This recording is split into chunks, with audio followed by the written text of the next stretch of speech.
just introduce the room, actually, because this is the room focusing on the EAPRIL presentations. EAPRIL is being very strong associate partners partner of Skillman. First of all, let me introduce myself. My name is Fabio Croci, and I am the project manager of Skillman. I have a very easy and interesting task today because I'm only going to give the floor to several members of EAPRIL.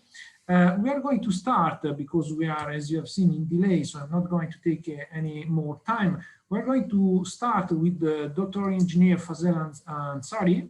Sorry for my pronunciation, Fazel. Really. That's perfect. And we have basically moved your intervention as the first place because of the fact that you are really busy, and thank you very much for your availability. This is one of the very interesting example of what is shared by Skillman and by April in terms of common interests. Of course, your report will be very relevant also to be acquired in the future for the Skillman networks. But please, the floor is yours, and you can present your report. Thank you. Thank you very much. A very warm good afternoon or good day I wish you everyone sitting in this room and following us for today. So my name is Fazel Ansari. I'm assistant professor heading a research group of smart and knowledge-based maintenance at the Vienna University of Technology. I'm part of the Fraunhofer Austria, also working and dealing with the topic of Industry 4.0 from various perspectives, especially focusing on smart manufacturing. And today, as far as I have the honor of being part of the board of the EAPRIL, I'm going to give you a talk about one of the topics that we are conducting research in Vienna, especially about exploring learning actually in the smart manufacturing. And to keep the network actually stable, I hope that you all see my slides. I will turn off my camera, and at the end I will come back so we could see each other. Wonderful. So what is our challenge actually?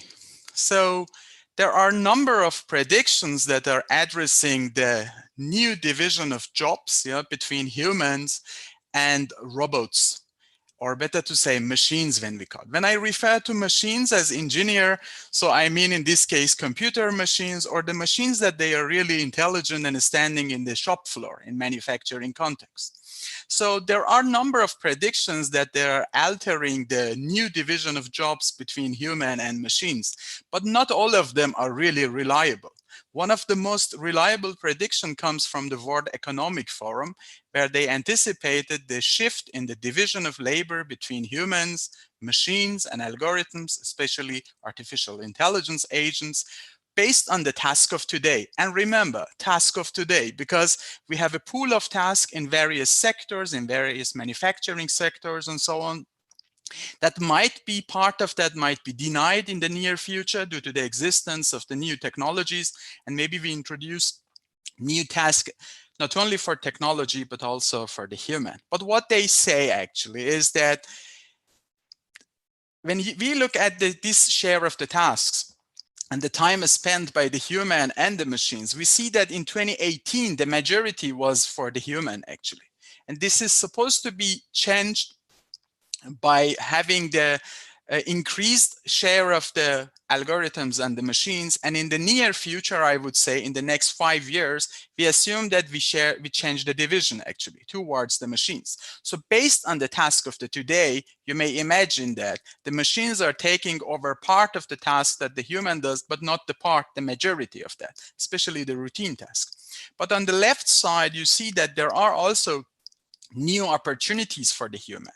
In the report of 2019 of the World Manufacturing Forum, which has been addressed that the new job titles will be emerging and will be introduced. So this doesn't mean that based on the statistic on the right-hand side, we will ignore and exclude the human. And this is not my approach to substitute human by the algorithms, but rather we want to give new opportunities to the human through work-based learning, upskilling, and reskilling of the existing human workforces or the future human workforces.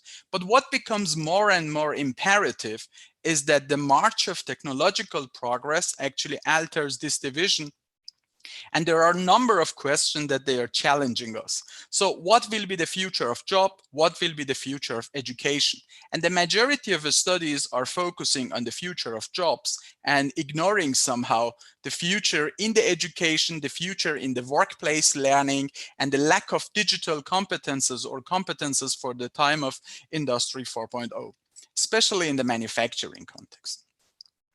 But let's focus on learning aspect of that. If you go to the manufacturing, you see normally nowadays, by the emergence of the technologies like these industrial tablets, human experts, workforces as the staff on the front end in the shop floor dealing with the machines, they are looking at these, they are using these industrial tablets, collecting information, and through collecting information, they are trying to get better decisions actually for handling and maintaining of the problems with the machines.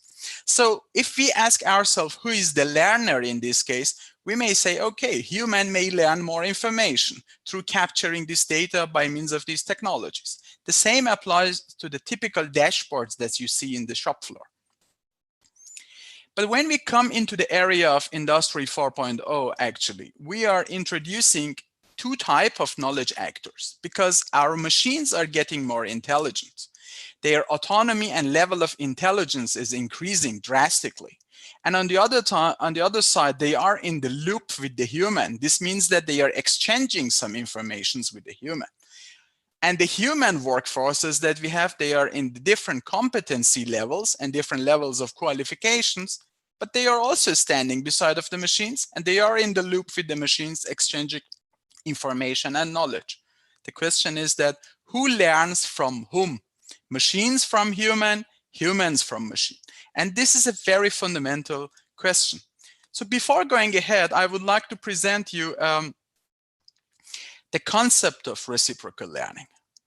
What is it all about? So because when we talk about learning, unidirectional learning, that human learns from machines or machine learns from human through pre-programming of the activities and so on, this is very unidirectional. So how we could transfer it to the bidirectional learning, introducing the concept of reciprocal learning in this case. For that, we need to go a little bit into the history and look at the phenomena that we find in the nature. So at Harvard University in the biological lab in 1971, Robert Triver, he introduced a model which theorized the concept of reciprocal altruistic behavior between members of different species. He argued that under certain conditions, I could say minimizing cost or the long-term benefit, the natural selections favors altruistic behavior because they could work in the favor of each other. The same applies if you look at the game theory with the prisoner's dilemma, where certain individuals might not intend to cooperate, those prisoners actually, to give you the right informations, even though they know that they get released from jail, while they are looking at their long-term benefits actually.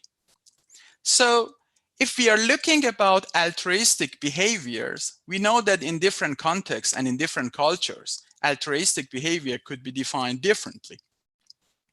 But the typical type of altruistic behaviors are, for example, helping in the time of danger. Over the pandemic situations, we all experience this time that we help our neighbors, we help our old people actually. And one of these aspects of altruistic behavior is sharing knowledge.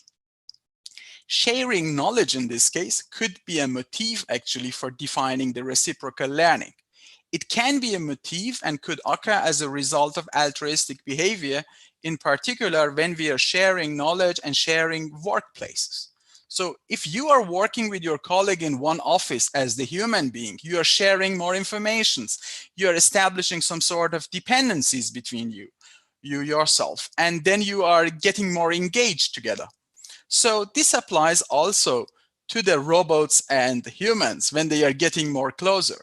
And in the time of Industry 4.0, we are introducing new type of technologies like these collaborative robots that you see in our pilot factory in Vienna so that there is no fence beside of these robots, and human could get as close as possible to those robots, physically, of course, and human could collaborate and exchange information with those robots that are safe, actually, and they are able to conduct several tasks, especially in the context of assembly activities.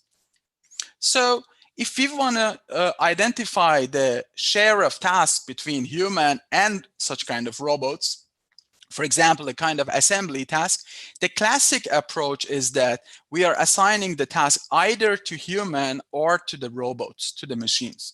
This is based on methods like men are better or machines are better at the certain missions. So for example, machines are faster in the checking or calibrating, and human are faster in, for example, fastening of some of the components together. Or you are aiming on maximizing the automations. If you go to the automotive industry, like the companies like Volkswagen and so on, you see that in the paint shops, everything is fully automatized and the robots are taking over every task. But why we are dividing the task like this normally? Because we want to increase our productivity by assigning the task to the right worker, actually.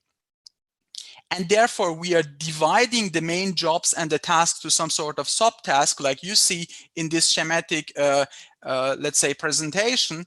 And we are assigning this piece of task actually to the certain group of workers. This is very typical when you go to the assembly cells, actually, in the manufacturing. But the next step in the Industry 4.0 is to increase flexibility, is to increase, let's say, productivity by involving more, let's say, shared tasks and assigning these shared tasks to the both group of workers that we have. So you have more flexibility in that case. In terms of absence of the human, the machine could take over of the task. In terms of the failure by the machines, human could take over of the task, and you are introducing a kind of flexibility into your work, and therefore increasing the learning opportunity and sharing of the knowledge between the group of workers. So you are trying to identify and planning significant portion of the work as a shared task that can be done either by the humans or by the machines. And we could scale it up.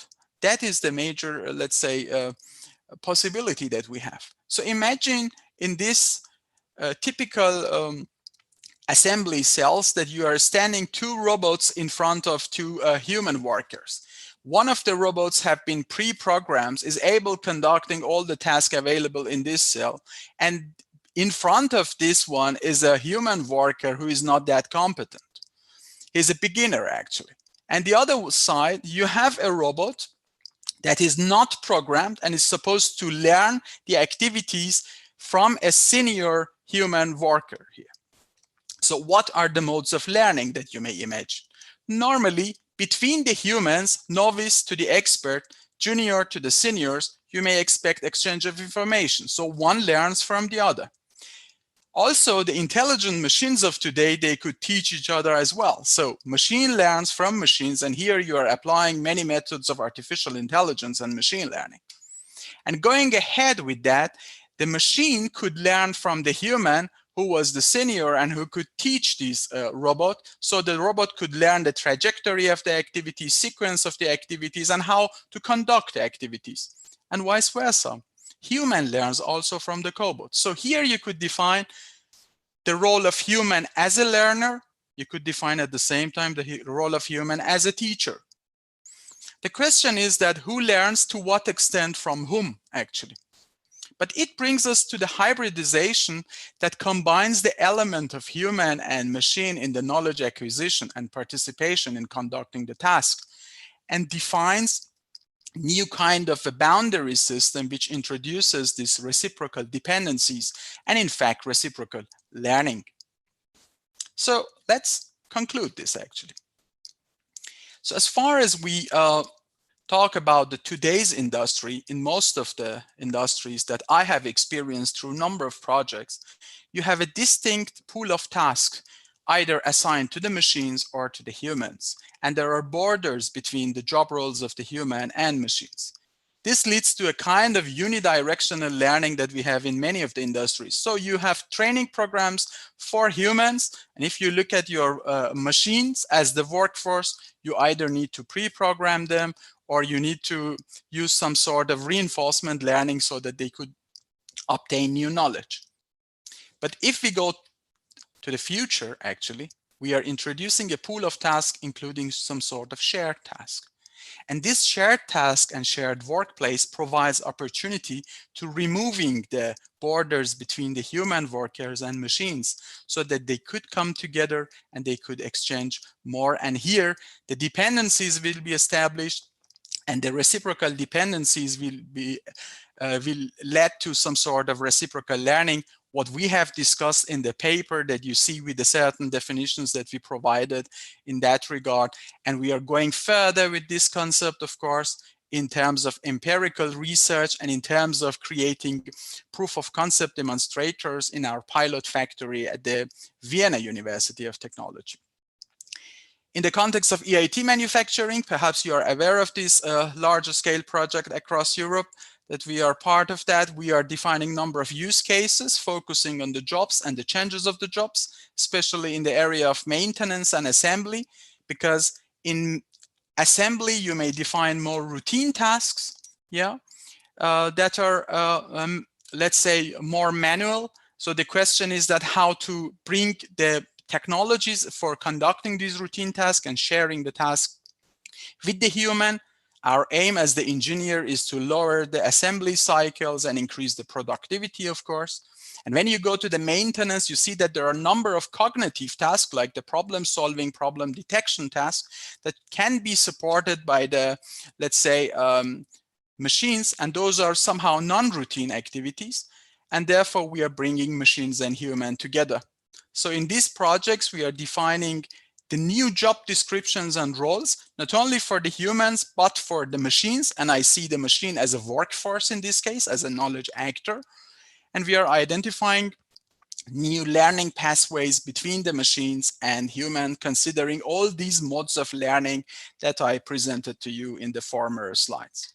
So in order to give you a kind of a picture how this technology will be developed, and then asking you whether you identify this as a bidirectional learning, to some extent we could define it. I would like to present you the following videos provided as a demonstrator by the General Electrics. Help me understand the problem. What's your operating profile? In past 6 months, my number of cold starts is 4, my number of warm starts is 8, my number of hot starts is 39, the number of start-stop cycles has increased by 27.5%. Okay. Twin, tell me about your rotor damage. My damage rate has increased by 4.0 times over last 6 months. If this continues, I would lose 69.9% of my useful life. Twin, give me options for mitigating that rotor damage. Based on weather forecasts, historical data, fuel cost, electricity pricing in my present condition, I have 2 options for you to optimize operations. Option 1 is to manually slow down my startup ramp rate so that you can reduce the wear on my rotor. Option 2 is to download the OpFlex app and apply stress controls to minimize wear and reduce fuel consumption too. Twin, give me the factors you use to calculate option 2. I used my past 15 years of historical data, fleet learning from 125 other D11 steam turbines like me, and 58,965 simulation runs to get this recommendation. I'm 95% confident of my assumptions. Twin, I need a financial perspective. Tell me about the numbers. The numbers look good. We can reduce stress by 25%, which brings the damage rate back to normal range. Startup fuel cost will go down by 40% and startup time will be cut by 50%. You will also avoid $12 million by preventing an unplanned outage.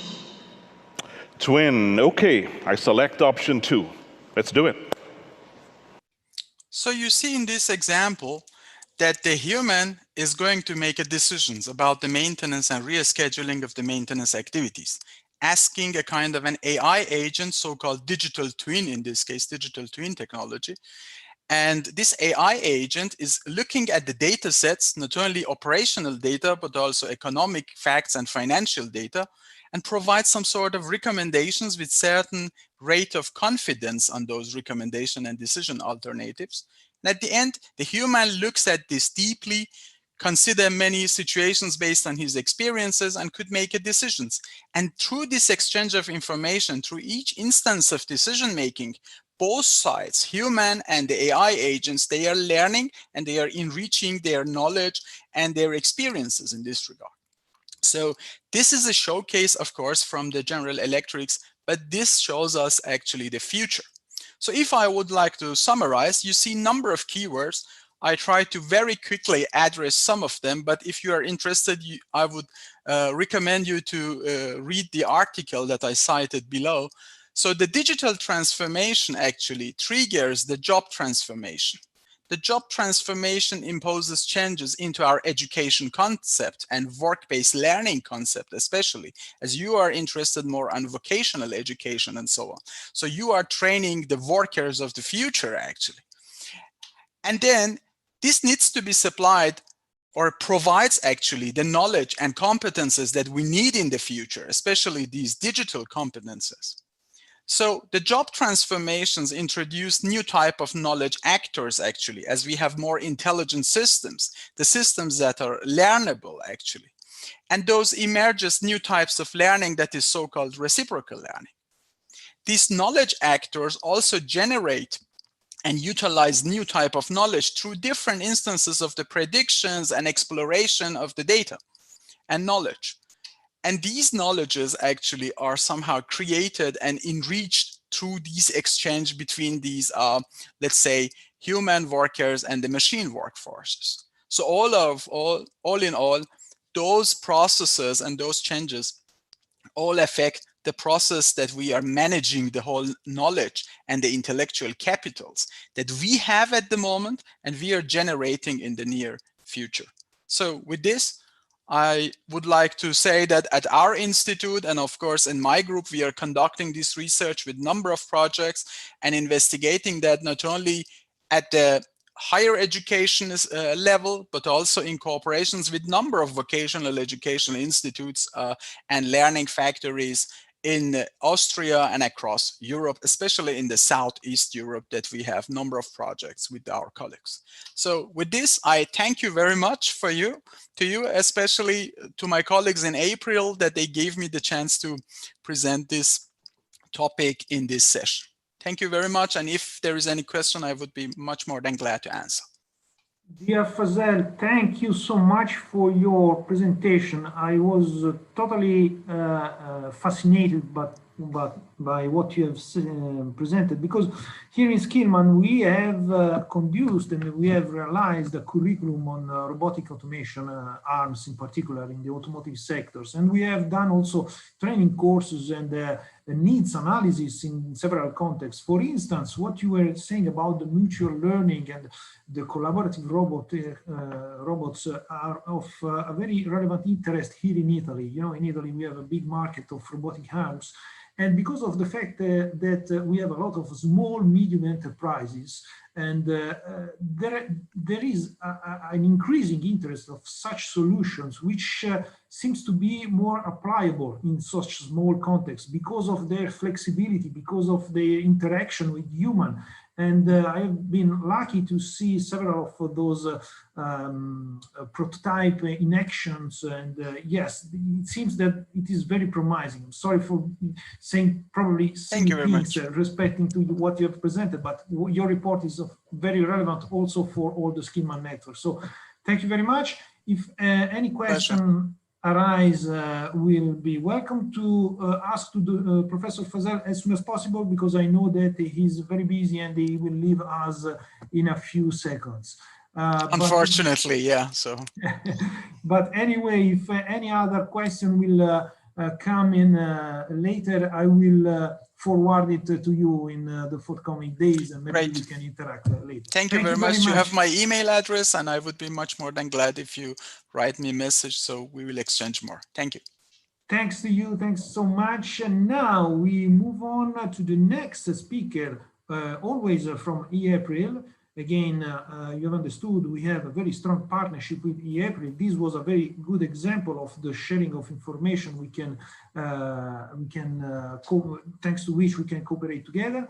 Now it is time for the next presentation. I think that, yes, I can see you, Martin. We have Martin Williams, sorry again for my pronunciation, researcher, and I will let you introduce your presentation for the clouds of eApril.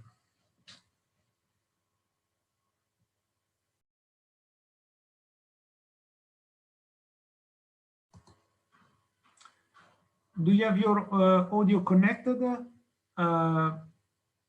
Martin? Because I cannot hear you.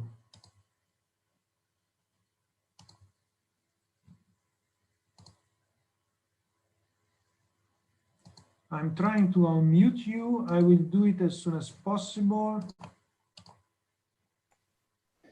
Yes, I think it works right now. Sorry for being late. I couldn't unmute myself. So thank you all for being in this time slot. And this time slot has been reserved for April because since a couple of years we are a partner of Skillman in the SkillNet project. And thankful to Faisal, we could show you one of the examples of presentations which we are shared in our association. So we figured that it might be of interest for you all to tell a little bit more about our association. And my name is Martijn Willemsen. I'm the chair of the April, and Steph Hermans is supporting me, and she's the office manager of the April. Please, next slide, Steph. Since a couple of years, exactly around 14 years, we have been organizing annual conferences of the April. And the April, next slide, is the association who aims to offer a platform and a community for practitioners, policymakers, and researchers to meet, to collaborate, to exchange knowledge, to develop knowledge, and develop other activities on the topic of improvement of learning and professional development in several contexts. So it starts in education, for example, at preschools, but also on vocational education and training, like this conference is all about, and even in topics as workplace learning, corporate learning, organizational learning, and how you can support those kind of improvements or professional development. So that was, like, for example, one of the topics which was presented by Faisal as board member. Well, I think it's good to know that we don't only offer online annual, or not online, this year it was online, but annual conference meetings, but also we have several activities as an association. Next slide, please. Between those annual conferences, which most of the time are organized at the end of November, but I will get back to that later.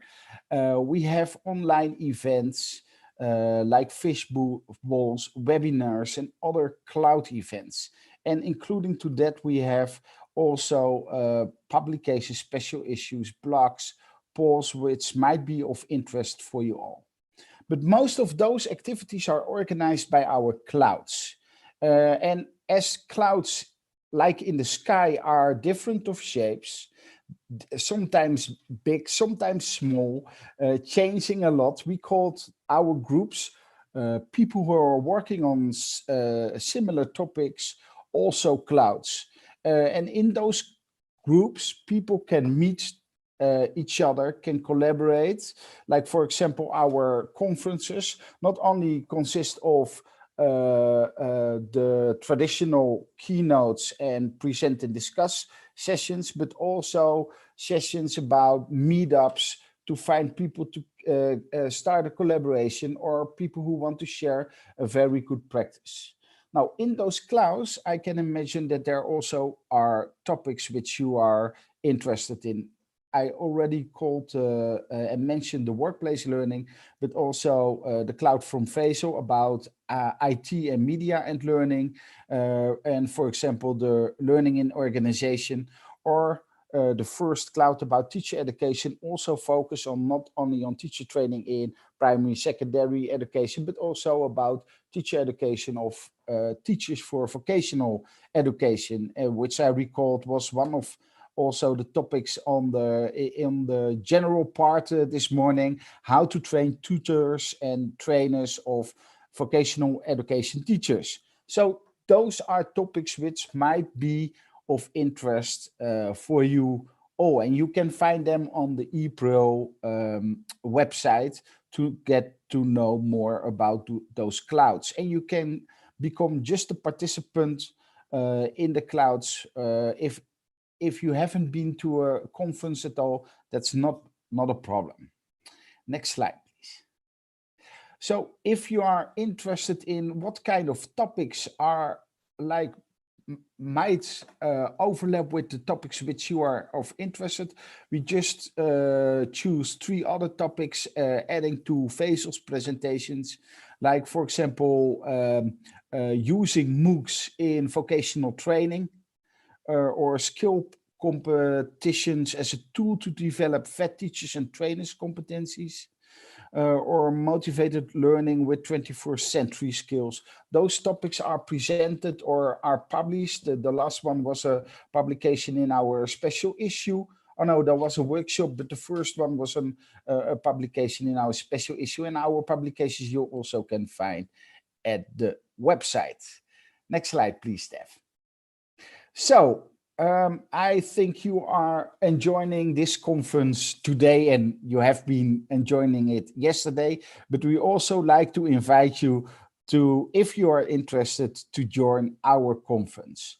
And our conference will be next year, hopefully, if we get control of the COVID-19 pandemic.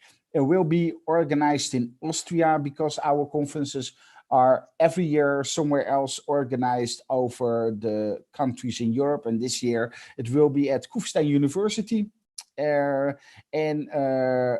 Next slide, we really would like to invite you to join this meeting, which has the topic Learning in the Age of Industry 4.0. So I think this also is a topic which might be of interest for you. I hope that this clears a little bit up about our association as a partner of Skillman. Thank you. Any questions? Well, first of all, thank you very much for sharing with us all those characteristics from EAPRIL in a very few words and a few slides. It's very clear, very relevant and interesting topics managed by EAPRIL. As you have seen, also the next conference you're organizing will be very relevant also for Skillman. So I think that we also need to plan how to merge our forces, because as you know, just a reminder to all our participants, Skillman as well plans to organize an international conference, hopefully in presence this time next year in 2021. We are going to do it in the second half of the year, probably. We haven't set any date from our side because, of course, we are managing this one, so we want to be sure that everything is going smooth, but will be something which is not overlapping the one of April, but probably because of the sharing of the same interests and topics, like the one you are now visualizing in your presentation, your slide, we probably have to merge our forces. So I invite all our members from Skillman and to show the interest to April. I have a question for you, Martin, about the previous slide, the submission. You have set a deadline. I've seen opening submission by mid-January 2021. So this is open also for externals to the April associations or not, just to be clear to our members. Everyone is able to submit the proposal, and we have several formats, which I already provided some examples for, like present to discuss, a rather traditional kind of research presentation, but also there are possibilities to submit a proposal for sharing a practice case. So there, or just a poster, or joining a meetup on a specific topics on which you would like to collaborate with colleagues within Europe. So that's open for everyone, and all those proposals are reviewed based on criteria and then accepted or not accepted. Very good. We have also another question from the participant, from Alfred Lopez. He's asking if this is only for manufacturing sectors or it is open in the area of TechVoc being technical vocational training, I suppose. So the association is for all research and practice on improvement of learning and professional development in several contexts. So there will also, so it's open also for technical vocational education. There will be presentations which might be of less interest for you because they are about primary education. There are presentations about professional development and workplace learning on the area of nursing. So there is a diversity of researchers, practitioners and policymakers joining our conferences, and they share the topic, and that's about learning and professional development. So yes, you are more than welcome.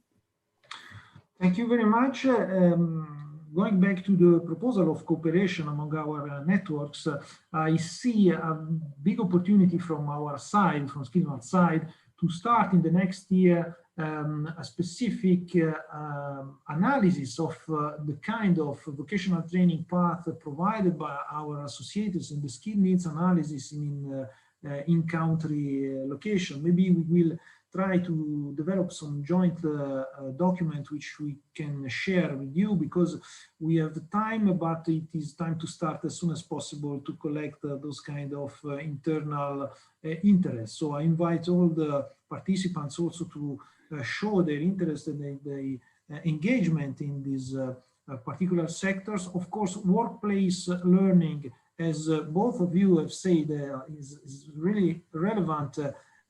Is a really relevant topic for the Skillman sector.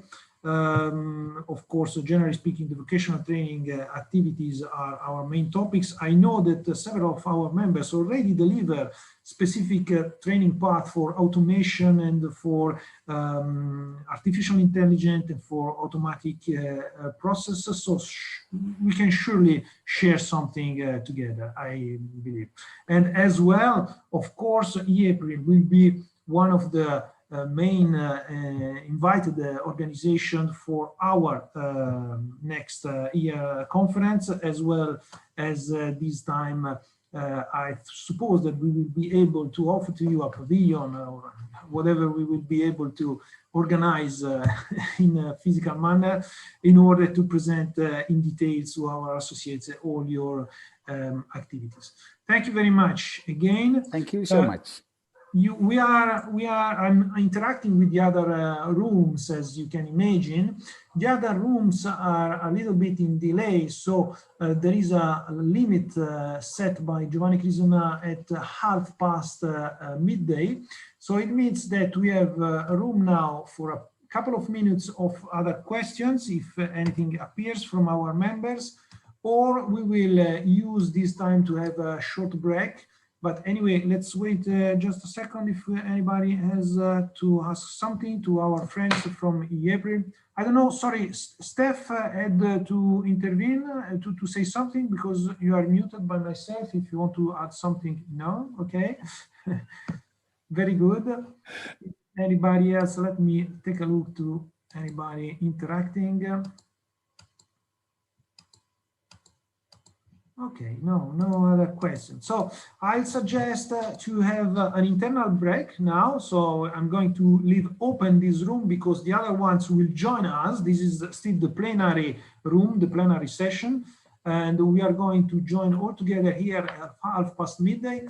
I forgot to ask you, Martin, if your presentation will be shared and you can send the slides of the April presentation to us. Very good. So it will be available to all the participants of the Skillman International Forum. So Said, I'm going to mute myself and to start a rotation of slide, and we will meet together again in 10 minutes here. Thank you all for the invitation, and have a good conference together. Thanks to you, and thanks to all the colleagues from April.